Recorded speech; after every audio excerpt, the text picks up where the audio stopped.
મિત્રો નમસ્કાર। આજે આપણે પપાયા વિશે વાત કરીશું। પપાયું કઈ રીતે લગાવવું અને એમાં શું શું કાળજી રાખવી તે વિશે આપણે બધી માહિતી લઈશું।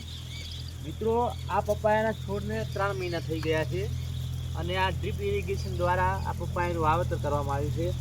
જ્યારે આ પપાયું વાવવામાં આવ્યું હતું ત્યારે છોણિયું ખાતર એક દૂરથી નોખી અને તેના ઉપર આ રોપ વાવવામાં આવ્યો હતો અને તમે જોઈ શકો છો મિત્રો, ડ્રીપ ઇરિગેશનથી પપાયાનો વિકાસ પણ સારો છે અને જેટલું બને એટલું ઓર્ગેનિક પપાયું કરશો તો ખૂબ સારું રહેશે। અને બીજું મિત્રો, પપાયા અમારે વાયેલા છે બતાવું છું।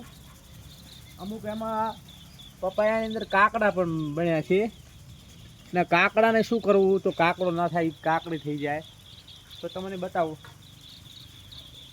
આ પપાયો નર છે તો આની અંદર અમે આ ખીલી ઠોરી વહોડાની અને બંને બાજુ વેધી નાખ્યો છે, જેનાથી કાકડી બની અને પપાયા વધારે લાગવા મળે।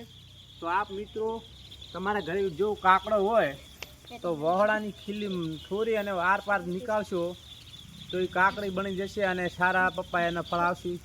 અસ્તુ।